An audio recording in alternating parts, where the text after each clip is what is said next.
Hello అండి. Subscribe చేసుకోండి. ఈరోజు సీరియల్‌లో కార్తీక్ కారు తుడుస్తా ఉంటాడు. అక్కడికి దీప పరుగు పరుగునొచ్చి కంగారు పడుతూ బావా అనంటది. కార్తీకేమో ఏంటి మరదలా ఉత్తి చేతులతో వచ్చావు, కాఫీ తీసుకురావచ్చు కదా. దీపేమో బావా అనంటది. ఏమైంది అని దీప మొహం చూసి అడుగుతాడు. నోటి నుండి రక్తం ఎందుకు పడుతుంది బావా అనంటది. కార్తీక్ కంగారు పడి నోటి నుండి రక్తం పడ్డదా, నాకు కాదు బావా అనంటది. మరెవరికి అని అడుగుతాడు. అడిగిన దానికి సమాధానం చెప్పకుండా మళ్ళీ నన్నే తిరిగి అడుగుతున్నావేంటి బావా. సరే చెప్తాను, ముందు నువ్వు కంగారు పడుకు అని అంటాడు. నోట్లో నుండి బ్లడ్ పడింది అంటే దానికి చాలా కారణాలుంటాయి దీపా. ఏంటా కారణాలు బావా. కార్తికేమో నోట్లో ఏదైనా గాయాలుంటే పడొచ్చు, లేదంటే గొంతులో ఏదైనా గాయాలున్నా పడొచ్చు, ఆ కడుపులో ఏదైనా ప్రాబ్లం ఉన్నా పడొచ్చు, ఇంకా అని దీప అడుగుతుంది. కొన్నిసార్లు రక్తానికి సంబంధించిన వ్యాధులున్నా పడొచ్చు దీప. అంటే అమ్మకి ఏదైనా వ్యాధుందా అని అంటది దీప. కార్తీక్ సీరియస్ గా నోట్లో నుండి రక్తం పడ్డది అత్తయ్యకా అని కంగారు పడతా ఉంటాడు. అవును బావా అని జరిగిందంతా చెప్తది దీప. అమ్మ నోట్లో నుండి రక్తం రాగానే నాకు భయమేసింది బావా. ఇంట్లో వాళ్ళెవ్వరికీ నాన్న ఈ విషయం చెప్పొద్దు అన్నారు, కానీ నీకు చెప్పకుండా నేనెలా ఉంటాను అనగానే కార్తీక్ ఆ స్వామీజీ అంటాడు కదా అది గుర్తుకు తెచ్చుకుంటాడు. మీ దంపతులిద్దరూ జాగ్రత్తగా ఉండండమ్మా అని అంటారు కదా గురువుగారు, అది గుర్తుకు తెచ్చుకుంటాడు. అంటే గురువుగారు చెప్పిన గండం అత్తకేనా అని లోపల లోపల అనుకుంటాడు.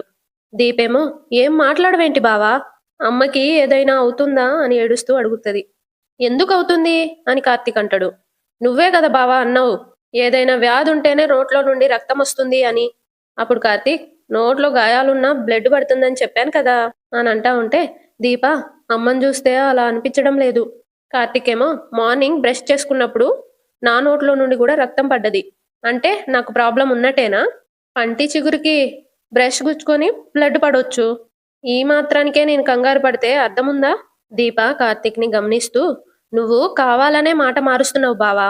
కార్తీకేమో నువ్వు వట్టి మనిషివి కాదు మరదలా, అర్థమవుతుందా. నేను అడిగిన దానికి దీనికి సంబంధం ఏంటి బావా. కార్తీక్ కడుపుతో ఉన్నప్పుడు ఎక్కువ భయాలు ఎక్కువ టెన్షన్లు పెట్టుకోకూడదు, అది నీకు అర్థం కావడం లేదు అని అంటా ఉంటే దీప ఇప్పుడు అమ్మకి ఏమైతుందో చెప్పు. కార్తీకేమో మనం ఒకసారి మావయ్యతో మాట్లాడదాం అని అంటాడు. అమ్మకేం కాదు కదా బావా. అన్నిటికీ కంగారు పడతావేంటి దీప. దీప ఏడుస్తూ ఒక తల్లిని తెలియకుండానే పోగొట్టుకున్నాను, మరొక తల్లిని పోగొట్టుకోలేను బావా. నా తల్లి అంబుజవాణి అనారోగ్యంతో చనిపోయిందంట. నేను ఎదిగిన తర్వాత మా నాన్న చెప్పారు, కానీ మా మేనత్త మాత్రం నేనే మా అమ్మని బలి తీసుకున్నాను అనేది. ఆ మాట మా నాన్న పడినిచ్చేవాడు కాదు, కానీ నాకు కూడా లోపల బాధుండేది. అదంతా నేను పుట్టినప్పుడు నాకు తెలియకుండానే జరిగిపోయింది. కుబేరుడు మా కన్న తండ్రి కాదని మనకి పెళ్ళైన తర్వాతే కదా నాకు తెలిసింది. అంబుజవల్లి నా కన్న తల్లి కాదని తెలిసినా నా మేనత్త మాటలు మాత్రం నా మనసులో అలాగే ఉండిపోయినాయి బావా. ఇప్పుడు నీకు అర్థమైతుందా నా భయం. అర్థమవుతుంది దీపా, కానీ ఏమీ కాదు. మనం ఒకసారి మామయ్యతో మాట్లాడదాం, మామయ్య ఏమంటాడో చూద్దాం. వెంటనే దీప అమ్మ వాళ్ళ ఫ్రెండు డాక్టర్ ధరణి గారు కూడా అమ్మకి ఆరోగ్యం బాలేదు, టెస్టులు చేపించుకోవాలి అని అన్నారు బావా. అన్నీ నాకు గుర్తున్నాయి మరదలా, ఒకసారి మనం మామయ్యతో మాట్లాడదాం పద. "హ్మ్" అని తీసుకొని వెళ్తాడు. దశరథ దగ్గరికి వెళ్ళి అడుగుతారు. దశరథేమో అన్నీ గుర్తుకు తెచ్చుకుంటూ సుమిత్ర అన్నవన్నీ గుర్తుకు తెచ్చుకుంటూ దీప ప్రెగ్నెంట్ అవ్వడానికి ముందే సుమిత్రకి ఆరోగ్యం బాగాలేదురా, ఎన్నోసార్లు అడిగాను. ఏంటి సుమిత్ర నీరసంగా కనిపిస్తున్నావు, ఏమైంది అంటే పూజలు ఉపవాసాలు అని చెప్పేది. నేను అదే నిజమనుకున్నాను. మీ ఇంటికి వచ్చినప్పుడు కూడా డాక్టర్ ధరణి గారు కూడా చెప్పారంట, హాస్పిటల్కి వచ్చి ఒకసారి టెస్టులు చేయించుకో అని. వింటేనే కదా ఇప్పుడు సింక్లో ఉన్న రక్తం చూసి లేనిపోని భయాలు మొదలయ్యాయిరా. నేను ఏమని అర్థం చేసుకోవాలి. సుమిత్ర అక్కడికొచ్చి వీళ్ళ మాటలు వింటూ వస్తా ఉంటది. కార్తీకేమో ఇంకా అర్థం చేసుకోవడానికి ఏం లేదు మామయ్య, వెంటనే అత్తయ్యని తీసుకొని హాస్పిటల్కి వెళ్ళు అని అంటాడు. సుమిత్ర వచ్చి కార్తీక్ హాస్పిటల్కి ఎందుకు, నిన్నేరా అడిగేది, వెంటనే అత్తయ్యని తీసుకొని హాస్పిటల్కి వెళ్ళమని మీ మామయ్యకి ఎందుకు చెప్పావు. కార్తీకేమో తడబడుతూ అంటే అత్త అది అని అంటా ఉంటే సుమిత్ర అయినా మీరంతా ఇక్కడ మీటింగ్ పెట్టారేంట్రా. కార్తీకేమో ఏం లేదత్తా, ఒకసారి నువ్వు హాస్పిటల్కి వెళ్ళి టెస్టులు చేయించుకుంటే మంచిదని చెప్తున్నారు. సుమిత్ర ఏమో నేనా, నాకేమైందిరా అని అడుగుతుంది. నువ్వొక్కదానివే కాదత్తా. ఇద్దరు, ఇద్దరు వెళ్ళాలి. ఇద్దరూ టెస్టులు చేయించుకోవాలి. ఎందుకు టెస్టులు చేయించుకోవాలి అని అడుగుతది. దశరథేమో ఎందుకని వాడినడుగుతావేంటి? ఒక వయసొచ్చిన తర్వాత 6 నెలలకొకసారి అన్ని టెస్టులు చేయించుకోవాలి. సుమిత్ర ఏమో ఏమీ లేకుండా ఊరికే టెస్టులెందుకండి? హ్మ్. మా ఫ్రెండ్ ధరణి నీకు ఫోన్ చేసిందా? ఎవరో చెప్పారని కాదు సుమిత్ర. సుమిత్ర ఏమో నిజానికి టెస్టులు చేయించుకోవాల్సింది నేను కాదు, దీప. ఏం దీప? నువ్విప్పుడు ప్రెగ్నెంట్‌వి కదా! నీ ఆరోగ్యం ఎలా ఉందో తెలుసుకోవడానికి టెస్టులు చేయించుకోమన్నాను కదా! దీప ఏమో నేను టెస్టులు చేయించుకున్నాను. మీరు కూడా టెస్టులు చేయించుకోండి. నువ్వు కూడా వీళ్ళలా మాట్లాడతావేంటి దీపా? మీరు చాలా నీరసంగా కనిపిస్తున్నారమ్మా. సుమిత్ర, నీరసం నా ఒంట్లో లేదు. మీ చూపుల్లో ఉంది. నేను ఇంట్లో నుండి వెళ్ళిపోయి తిరిగొచ్చినప్పటి నుండి మీకు నా మీద ప్రేమ తెగ పెరిగిపోయింది. ఏం కావాలమ్మగారు అని దీప. ఏంటత్తయ్య అలా అని వీడు. హాస్పిటల్‌కి వెళ్దామని మీరు. మీ ప్రేమతో ఏమీ లేని నన్ను పేషెంట్‌ని చేస్తున్నారు. దశరథేమో అది కాదు సుమిత్ర, మనం హాస్పిటల్‌కి వెళ్ళాల్సిందే. ఎందుకండి అని సుమిత్ర అంటది. దీపేమో మీరు ఇందాక దగ్గినప్పుడు అని అనబోతే దశరథ అమ్మా దీప, దగ్గు రావడం సహజమమ్మా, చెప్పకు అన్నట్టు కళ్ళతో సైగ చేస్తాడు. సుమిత్ర దీప ఏదో చెప్పబోతుంటే మీరెందుకండి ఆపారు అని అడుగుతది. ఏం లేదు సుమిత్ర, నిజం చెప్తారా లేదా అండి? కార్తీకేమో ఏం లేదని చెప్తున్నాడు కదత్తా. మీ మామయ్య నా దగ్గర ఏమీ చెప్పడ్రా, అన్నీ దాస్తూ ఉంటారు. దాసేది నీకోసమే కదత్తా. అంత దాయాల్సిన అవసరం ఏముంటుందిరా? నువ్వంటే మావయ్యకి ప్రేమత్తా. అందుకే నీ విషయంలో చిన్నదేదైనా జరిగింది అంటే ఆయన తట్టుకోలేరు. నాకేం జరగదురా అనంటది. దీపేమో అయితే మీరు హాస్పిటల్‌కి వెళ్ళి టెస్టులు చేయించుకోండి. అబ్బా! టెస్టులు టెస్టులు అంటారేంటి మీరు? నేను ఇప్పుడు ఎందుకు హాస్పిటల్‌కి వెళ్ళాలి? ఎందుకు టెస్టులు చేయించుకోవాలి? నా కోసం సుమిత్ర అని దశరథ్ అంటాడు. మీకోసమేంటి? నాకు ఆరోగ్యం బాగాలేదు సుమిత్ర. ఏంటి? మీకు ఆరోగ్యం బాలేదా అండి? ఏమైందండి? అప్పుడప్పుడు బాగా అనీజీగా అనిపిస్తుంది సుమిత్ర. ఒకసారి టెస్టులు చేయించుకుంటే మంచిదని. సుమిత్ర ఏమో ఈ మాట మీరు ముందే చెప్పుండొచ్చు కదా! కార్తీక్, అత్తని తీసుకొని హాస్పిటల్‌కి బయలుదేరమని చెప్పింది ఇందుకే అత్తా అనంటాడు. ఈ మాట నువ్విప్పుడా చెప్పేదిరా? పదండి మనం హాస్పిటల్‌కెళ్దాం. పదండి. వెళ్ళండి మామయ్య. మీతో పాటు అత్తకు గూడా టెస్టులు చేయించండి. అలాగేరా, ఇద్దరం టెస్టులు చేయించుకుంటాం. సుమిత్ర, నా సంగతి తర్వాత. చూడండి, మీకు బాలేదు కదా! ముందు మీరు టెస్టులు చేయించుకోవాలి. చేయించుకుంటారులే అత్త. ఇద్దరూ చేయించుకోండి. ఇద్దరూ ఆరోగ్యంగా ఉండాలి కదా! అలాగేరా, చేయించుకుంటానురా. ఏవండి, పదండి వెళ్దాం. ఆ! ఏవండి, మీకు ఆరోగ్యం బాగాలేదని, మీకోసమే వెళ్తున్నామని మావయ్య గారికి చెప్పకండి. ఆయన తట్టుకోలేరు. ఒకవేళ హాస్పిటల్‌కి ఎందుకు అని అడిగితే, సుమిత్రకి ఒంట్లో బాలేదు. టెస్టులు చేయించడానికి హాస్పిటల్‌కెళ్తున్నామని చెప్పండి. సుమిత్ర, నేను చెప్పేది అర్థమవుతుందా అండి? అనంటది.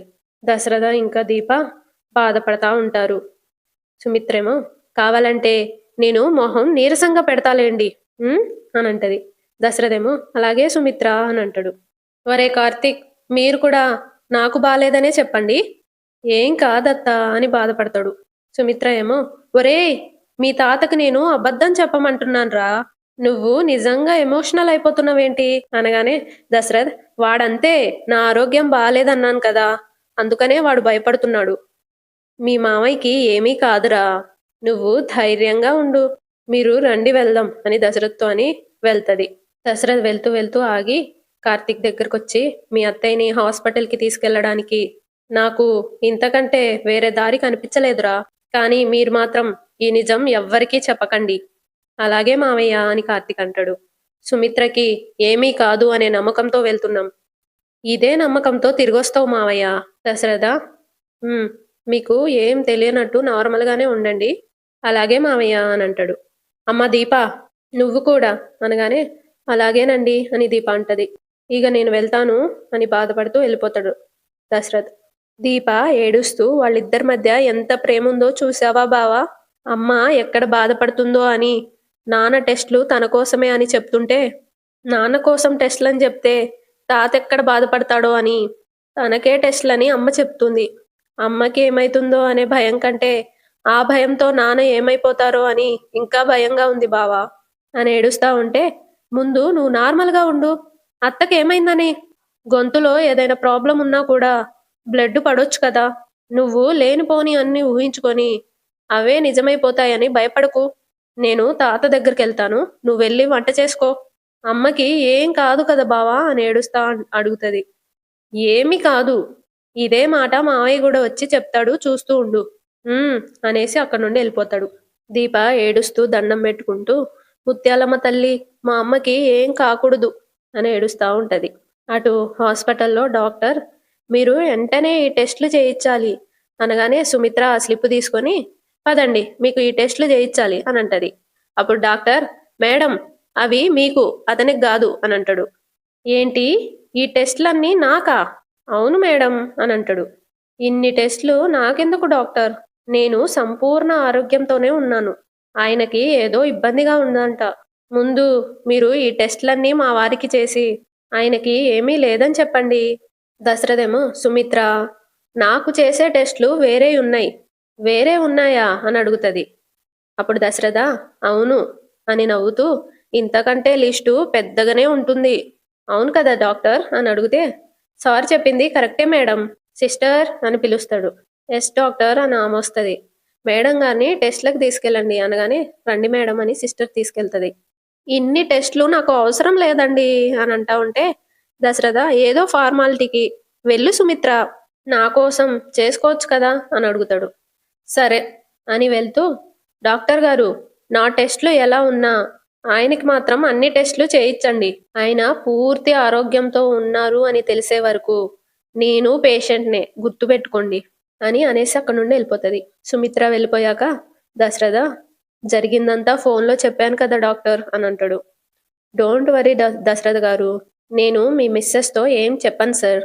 ముందు అన్ని టెస్ట్‌లు చేసి బ్లడ్ శాంపిల్స్ కలెక్ట్ చేస్తాను. మీకు కూడా అన్ని టెస్ట్‌లు జరుగుతున్నాయని చెప్తాను. మీరు కూడా అలానే చెప్పండి. అలాగే డాక్టర్ గారు. Thank you. ఓకే అని చెప్పి డాక్టర్ వెళ్ళిపోతారు. డాక్టర్ సుమిత్ర దగ్గరుండి అన్ని టెస్ట్‌లు చేయిస్తా ఉంటారు. దశరథ్ వాళ్ళని చూస్తా ఉంటాడు. ఇటు శివనారాయణ ఫోన్‌లో సీరియస్‌గా వాళ్ళు అక్కడ ఉండంగాల్నే నువ్వు ఫోన్ చేయాలి కదా!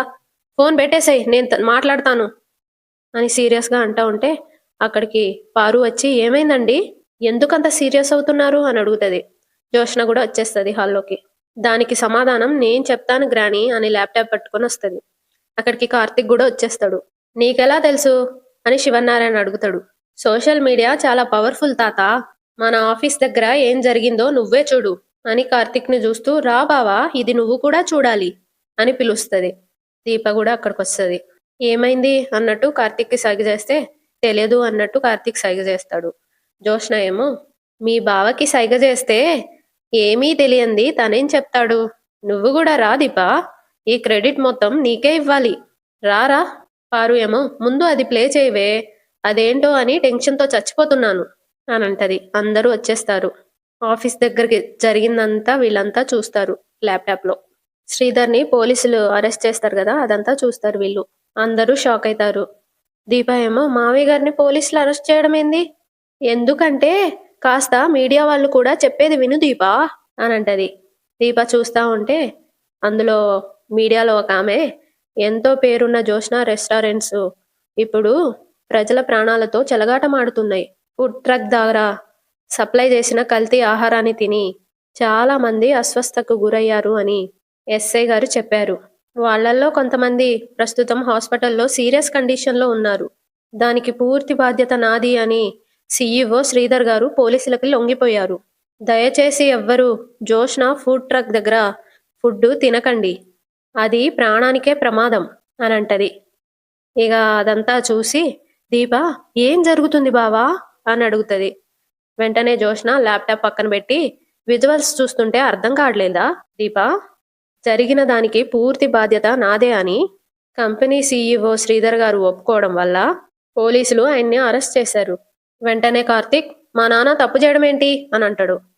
నిజాయితీ లేని వాళ్ళకి అధికారం ఇస్తే తప్పులే చేస్తారు బావా అని జోష్న అంటా ఉంటే దీప ఏం జరిగిందో తెలియకుండా తప్పుగా మాట్లాడుకు జోష్న. జోష్న ఏమో ఇంకేం జరగాలి? కనబడడం లేదా నీకు? నువ్విచ్చిన ఎందుకు పనికిరాని ఐడియాని వద్దని నేను ఆ రోజే చెప్పాను. కానీ మా వాళ్ళు నా మాట ఎప్పుడూ వినరు, నమ్మరు. ఎంతసేపు బయట వాళ్ళకి భజన చేయడమే. ఆహా అద్భుతమైన ఐడియా, ఓహో అద్భుతమైన ఐడియా అని నీ మనసు వెన్నే, నీ మనసు బంగారు కొండ అని చప్పట్లు కొట్టి మరీ పొగిడారు. నీ మొహం చూస్తేనే అసహించుకునేను మీ మావయ్య గారు కూడా కొడుకు సీఈఓ పదవి ఇప్పించేసరికి గుంపులో గోవింద అయ్యాడు. నీ ఐడియాకి చప్పట్లు కొట్టాడు. నీ ఐడియాని తన స్వార్థానికి వాడుకొని మా కంపెనీ పరువు తీశాడు అని అంటా ఉంటే కార్తీక్, జోష్న నా తండ్రి ఎలాంటి వాడో నాకు తెలుసు అని అంటాడు.